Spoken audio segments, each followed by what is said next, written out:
Hello everybody, कैसे हैं आप सब। I hope you all are doing very very very good. इस वीडियो में हम बहुत इंपॉर्टेंट टॉपिक कवर करने वाले हैं, मनी सप्लाई। मनी सप्लाई बहुत ही इंपॉर्टेंट टॉपिक है बिकॉज एग्ज़ाम में आता भी है और स्कोरिंग भी है, इम्पॉर्टेंट भी है। तो मनी सप्लाई का मतलब the amount of money present in an economy at a particular point of time, या फिर the amount of money circulating in an economy at a particular point of time. Economy में कितने पैसे हैं और जब हम उसको कैलकुलेट कर लेते हैं तो हम कहते हैं भाई इकोनॉमी में मनी सप्लाई इतने का है। So there are 4 methods to calculate money supply, M1, M2, M3 and M4। तो अगर हम समझें तो 4 M1, M2, M3, M4, M here stands for, M का यहाँ कोई फुल फॉर्म नहीं है, just M1, M2, M3, M4। देखिए पहले एक लॉजिक समझते हैं कि अगर पता करना हो कि मेरे पास कितने पैसे हैं तो हम कैसे पता करेंगे। मेरे पास कितने पैसे हैं तो हम पता करने के लिए मैं देखूंगा कि मेरे पास कैश कितना है, how much of cash I am holding, मेरे वॉलेट में कितने पैसे हैं, या मेरे बैंक अकाउंट मेरे घर में लॉकर में कितने पैसे हैं। दूसरा, मैं ये जानने की कोशिश करूंगा कि मेरे बैंक अकाउंट में कितने पैसे हैं। तो सपोज करो कि अगर मेरे पास cash I am holding let's say 10,000 और मेरे बैंक अकाउंट में 50,000 है, तो total money available with me is 60,000। ठीक है, तो ये जो है ये मनी सप्लाई का सिंपल अप्रोच है समझने के लिए कि कितने पैसे हैं आपके पास। जब हम इकोनॉमी की बात करते हैं तो सबसे important component of money supply बन जाता है M1। तो मैं अभी लिखते रहूँगा काफ़ी important concepts, M1, M2, M3, M4 का फॉर्मूला लिखूंगा। अगर आपको ये PDF चाहिए जो मैं लिख रहा हूँ बोर्ड पे, तो you can message me on 9801345670। इस नंबर पे आप मुझे व्हाट्सएप करना कि आपने ये मेरा वीडियो देखा है, तो मैं आपको ये PDF भेज दूंगा। ठीक है, सबसे पहले अब M1 पे आते हैं। M1 क्या है? M1 method of money supply is C plus DD plus OD।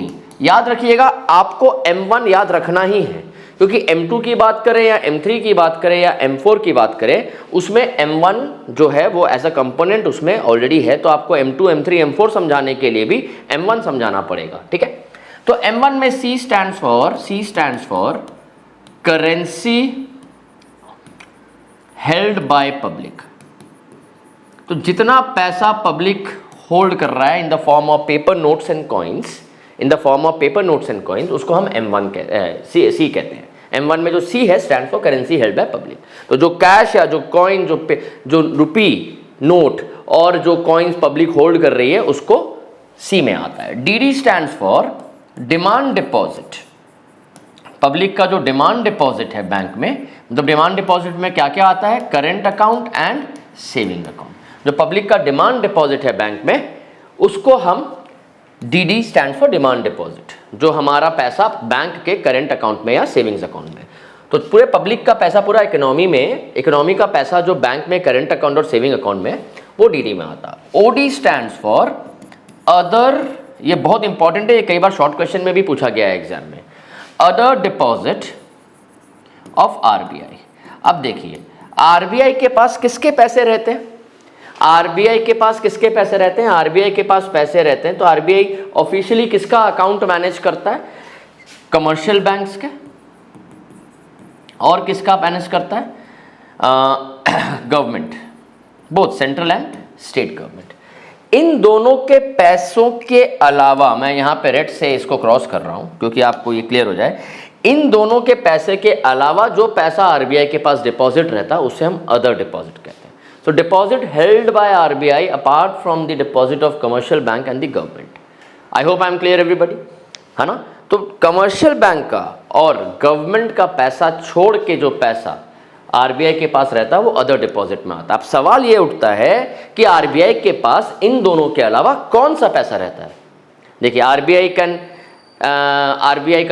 के पास दूसरे कंट्री के सेंट्रल बैंक का पैसा रह सकता है ना? हर एक कंट्री का अपना सेंट्रल बैंक होता है, तो RBI के पास दूसरे कंट्री के सेंट्रल बैंक का पैसा रह सकता है, दूसरे कंट्री के कमर्शियल बैंक का पैसा RBI के पास जमा हो सकता है। ठीक है, दूसरे कंट्री के गवर्नमेंट का पैसा RBI के पास हो सकता है। जो IMF और वर्ल्ड बैंक इंडिया को पैसा देंगे वो RBI ऑफिशियली होल्ड कर सकता है वो पैसा। और जितने भी नॉन बैंकिंग फाइनेंशियल इंस्टीट्यूट्स हैं जो बैंकिंग का बिजनेस नहीं करते हैं लेकिन वो फाइनेंशियल इंस्टीट्यूट्स हैं, जैसे आप बजाज फाइनेंस की बात करते हैं तो बजाज फाइनेंस तो बैंक नहीं है, उसका जो पैसा रहेगा RBI के पास वो अदर डिपॉजिट में आएगा। ठीक है, अगर हम समझें जैसे HDFC बैंक है और एक HDFC है, HDFC बैंक तो बैंक है, चलो उसका पैसा तो इसमें नहीं आएगा। जो HDFC है जो हाउसिंग लोन देता है सिर्फ, है ना, HDFC दो कंपनीज है, HDFC बैंक एंड HDFC, तो HDFC का जो पैसा रहेगा वो अदर डिपॉजिट में आएगा। तो बेसिकली अदर डिपॉजिट RBI के पास कमर्शियल बैंक और गवर्नमेंट का पैसा छोड़ के जो पैसा वो अदर डिपॉजिट में आता है। तो जब हम M1 की बात करें तो M1 is C plus DD plus OD। तो I hope these three are clear to everybody. ठीक है, अब हम आते हैं M2 पे। ठीक है, M2 क्या है? M2 is M1 plus saving deposits in post office. Post office को मैंने सर्कल किया क्योंकि वो इंपॉर्टेंट वर्ड है, कीवर्ड है, उसको आपको मेंशन करना है। तो जब हम M2 समझाएं तो M2 में M1 का सारा आ गया C plus DD plus OD, मतलब M2 अगर आपको एक्सप्लेन करने बोला जाए तो M1 तो पहले रहेगा ही रहेगा और M1 के अलावा आपको saving deposit with post office, मतलब देखिए पोस्ट ऑफिस का देखिए पहले जो बिजनेस था वो तो खत्म हो गया। पोस्ट ऑफिस का बिजनेस क्या था? चिट्ठियां लेना, चिट्ठियां पहुंचाना, तो वो बिजनेस तो खत्म हो गया। तो अब पोस्ट ऑफिस में ज़्यादातर गवर्नमेंट ने उसको स्टार्ट कर दिया है, उसमें बहुत सारे स्कीम्स हैं, आप बहुत सारे उसमें स्कीम्स में पैसा डाल सकते हैं। सुकन्या स्कीम है या आप बहुत सारे स्कीम में 6 साल तक पैसे डालो, 7वें साल में डबल पैसा मिलेगा, ऐसे ऐसे करके पोस्ट ऑफिस में लॉन्ग टर्म डिपॉजिट्स के बहुत सारे स्कीम है। उसमें से एक जो सेविंग डिपॉजिट है पोस्ट ऑफिस में, उसमें जो पैसे होते हैं वो M2 में आते हैं।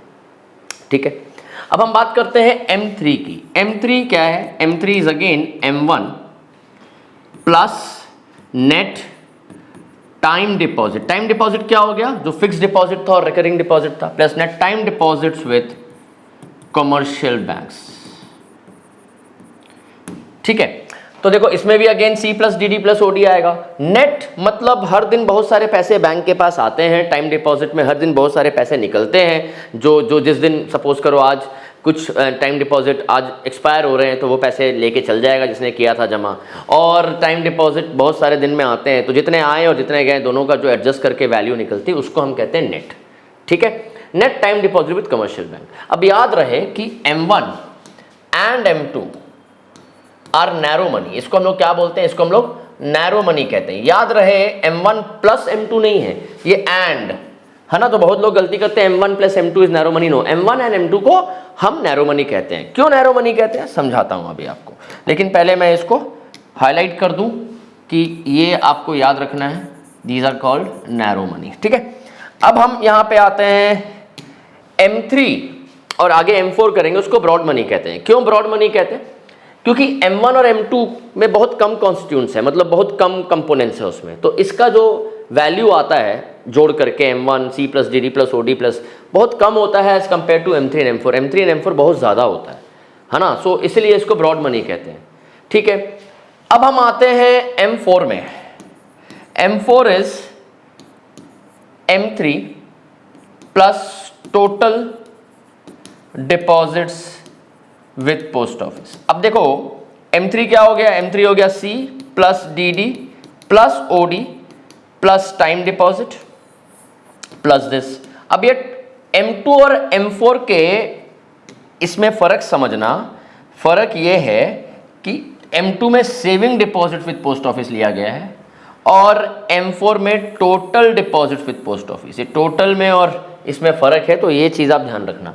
Total deposit and saving deposit, इसमें टोटल जितने भी डिपॉजिट होते हैं उसमें सिर्फ सेविंग डिपॉजिट का पैसा M2 में लिया गया है, इसमें टोटल डिपॉजिट लिया गया है एक्सेप्ट, याद रखिएगा, एक्सेप्ट ये बहुत इंपॉर्टेंट है, NSCs नेशनल सेविंग सर्टिफिकेट। जो नेशनल सेविंग सर्टिफिकेट जो जमा होते हैं वो उसको एक्सक्लूड कर दिया जाता है, बाकी टोटल डिपॉजिट और जितने भी डिपॉजिट है पोस्ट ऑफिस में उन सबको लिया जाता है। तो I hope M1 M2 M3 M4 is clear. याद रहे M1 एंड M2 को हम नैरो मनी कहते हैं और M3 एंड, अगेन मैं प्लस नहीं लिख रहा हूं, M3 एंड M4 को हम ब्रॉड मनी कहते हैं, narrow money and broad money. I hope this is very clear to everybody. ठीक है, अब अगर लिक्विडिटी के पॉइंट ऑफ व्यू से देखा जाए, लिक्विडिटी के पॉइंट ऑफ व्यू से मतलब कि कौन सा इमीडिएटली कैश में कन्वर्ट हो सकता है, तो M1 is most liquid out of these four. Most liquid मतलब अगर कैश में कन्वर्ट करना हो तो M1 को कैश में हम इमीडिएटली कन्वर्ट कर सकते हैं। M1 में क्या है, see currency held by public, वो तो कैश में है ही, plus DD demand deposit, again हम जब चाहे विड्रॉ कर सकते हैं, इसलिए नाम ही डिमांड डिपॉजिट है। And OD is money with RBI, उसको भी हम कभी भी RBI कभी भी कैश में कन्वर्ट कर सकता है। तो M1 को जितने बहुत जल्दी कैश में कन्वर्ट किया जा सकता है, इसलिए इट इज मोस्ट लिक्विड।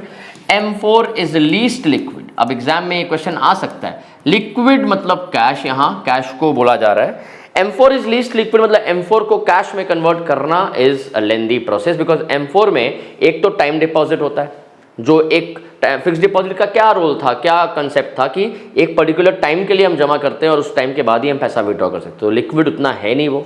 और दूसरा, जो पोस्ट ऑफिस में जितने भी डिपॉजिट होते हैं वो सब लॉन्ग टर्म के लिए होते हैं। पोस्ट ऑफिस में गवर्नमेंट ने जितनी भी स्कीम्स निकाली हैं वो फिक्स टाइम के लिए निकाली कि इतने साल तक पैसे जमा करो तब आपको मिलेंगे। तो M4 is least liquid of all. ठीक है, तो I hope the money supply का concept is very clear to everybody, and if you are clear with the concept and you like the video, please forward it with, share the videos with your friends so that we both can grow together।